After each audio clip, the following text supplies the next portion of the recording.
Val, foi o nome que a gente deu.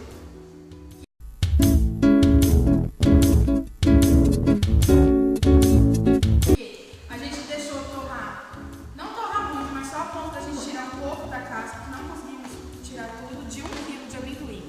500 gramas em cada uma dessas formas, onde uma das formas vai conter suco de laranja e tangerina e suco de abacaxi.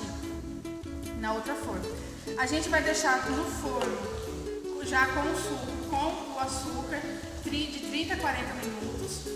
Aí depois disso a gente deixa esfriar um pouco, uns 10 minutinhos esfriando, a gente coloca o mel. Aí depois que ele estiver mais frio ainda, ele vai ficar bem soltinho, porque logo que a gente tirar do forno ele vai ficar bem puxento. Aí a gente esfria, acrescenta o mel e depois que tiver tudo frio, a gente coloca nos saquinhos. Aí tá pronto pra gente comercializar e degustar.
Adicionado o suco, então agora a gente vai pôr o açúcar.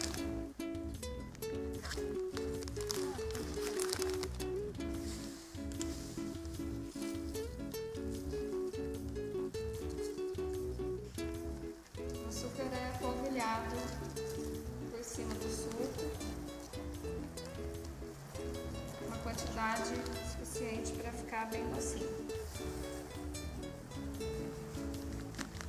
Fazer uma camada de açúcar em cima do doce. Pronto.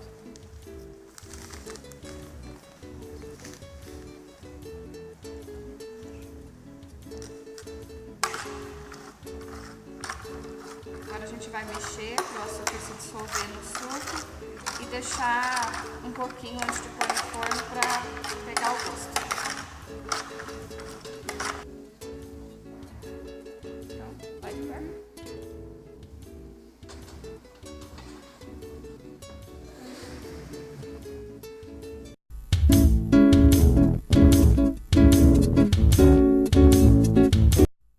Retirado do forno, a gente espera que o amendoim esfrie e aí a gente passa para o processo de embalar.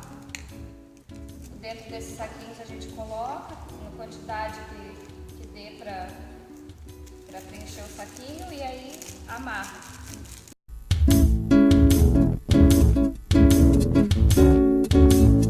E no final ele vai ficar assim, pronto para comercialização.